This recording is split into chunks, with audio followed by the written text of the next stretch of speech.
Hi, teacher friends. Welcome back to another episode of iMovie for Teachers. Again, my name is Matt Farrell. I'm at the Baker STEM Lab, and I love to use iMovie, iOS version for iPhone and iPad because it is so simple and easy. And today we're going to focus on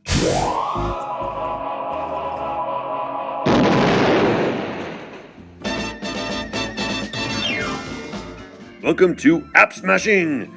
You know how when you buy a house, you never get the perfect everything. So you start with the house, and then if you want to add something like landscaping, you hire a different company. And then if you want to add something else like a swimming pool, then you would hire another company that specializes in swimming pools.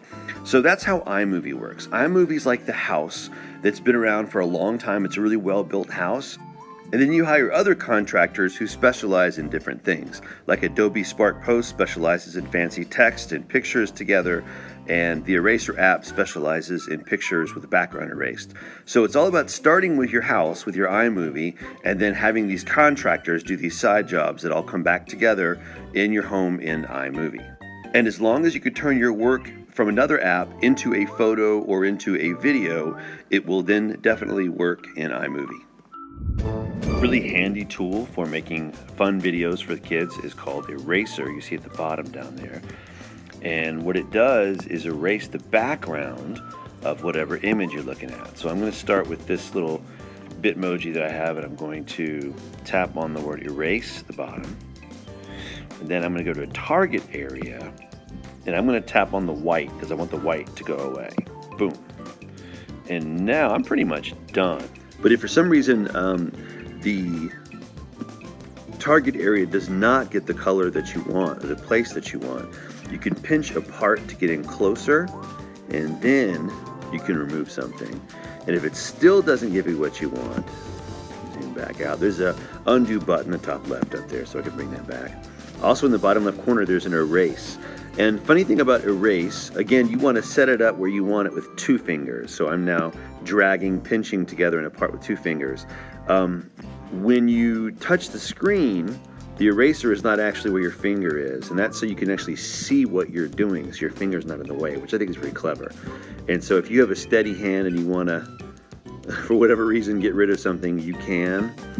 And then there's always the undo button to bring it back.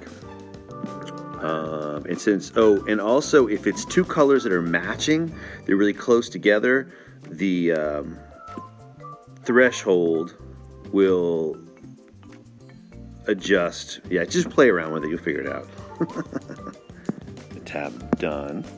And then top right corner, the send button, you'll see a commercial sometimes. It's a free app, so you gotta put up the commercial. Usually a couple seconds, and then you can exit out. There you go. And bottom left corner, green, I'm going to save it to camera roll. Yes.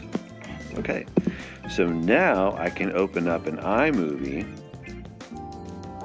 By the way, when you're in iMovie, you'll see a little yellow line on a clip that you've already used in a movie. You can use it again if you like. It just helps when you're trying to find which of the many clips that look the same that you've already used.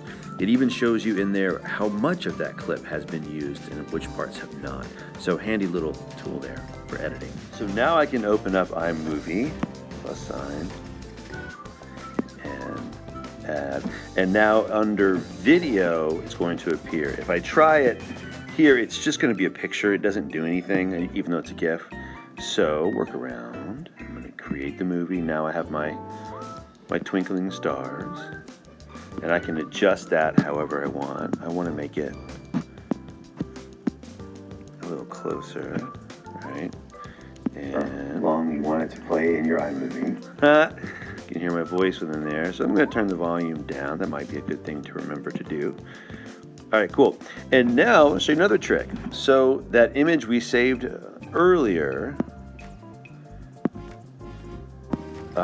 with the PNG or the no background image, you'll see it's there twice. The one on the top is the one with no background.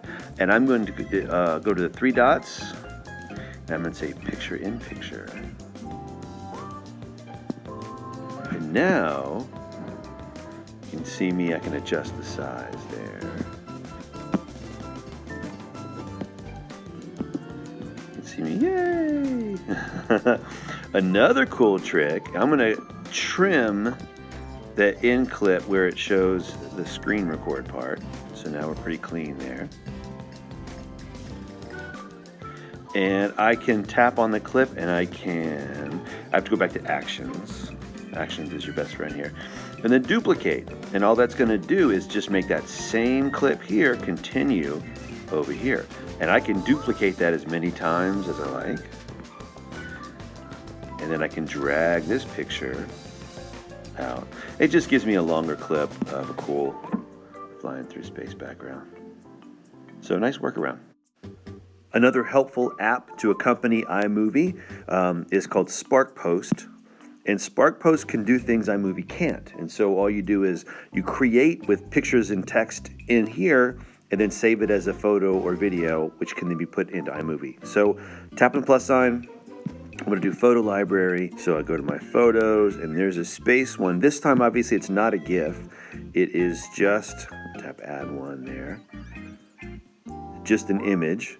And I like how you can choose whatever size you want it to be. What do you call that in a painting, the back of a painting, or what the painting is put on, actually. I usually go to 16:9 because I do everything in iMovie. And then I'm going to tap done.